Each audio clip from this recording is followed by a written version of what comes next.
बारी रे जाई देखे तो बहुत सारा बैगण होती ताकू देखी मन आउ संभाली हेलानी पूरा फ्रेश फ्रेश आ कौलिया बैगण भाविली जाऊँगी आज टी दही बैगण करदेवी सांगे सांगे कौन कली ना सबूतक बैगण को तोली आनली रखिले बा मांकड़ मैंने रखुना सब खाई दौरान आज अच्छी मैंने जाऊँगी सब नहीं से भाविकी सब तोली आनली तोली आनला ताकू फाड़ फाड़ कर काटी देकी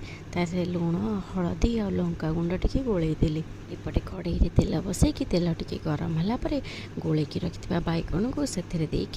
हल्का टी भाजी नेली तापर 5 मिनट गोटे कवर घोड़ीदेली गैस फ्लेम को पूरा लो करके 5 मिनट जिते मोर होगला मु कवर काढ़ी बैगण को आउ टे हल्का गोलैली गोलई सारापर कौन कली ना से सेम कड़े टे अधिक तेल देती से गोटे सुखिला लंका कि पंच फुटण को पकईदेली फुटण आ सुखिला लंका टी फुटीगला भूसंग पत्र टी पकईकी बैगण से थोड़ा से आउ टे भाजीजा जितेबाला मुझे दही बैगण करे एमती ही करे भूसंग पत्रटा बैगण टी भाजी तार जो बास्नाटा ना दही बैगणटा खायापी बहुत भल लगे एपटे दही नहीं गली दही रे स्वाद अनुसार टी लुण देदेली ये टी खट्टा दही नेबेनी खट्टा दही नेले ना बैगणटा भल लगे खायापी हल्का टी खट्टा रहीटा बेसी भल लगे खाइबापी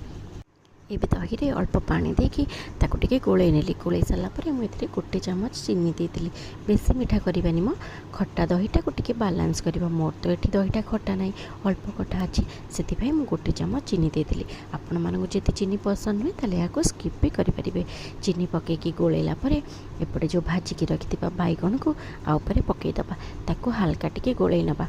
रेडी हो गला आमर ये बारी बैगणर दही बैगण एमती बारी तोलिकी आणिकी फ्रेश फ्रेश बैगणर जो दही बैगण कले तार जो टेस्ट आसे ना जेकोसी जिनस करूँ फ्रेश जिनस करेंगे ना तार अलग ही मजा आसे खाइबापी जदि आपण मानक मो भिडियोटी पसंद आसे तेज मो चैनल को लाइक करेंगे शेयर करेंगे सब्सक्राइब करेंगे रोची नमस्कार ओम नमः शिवाय।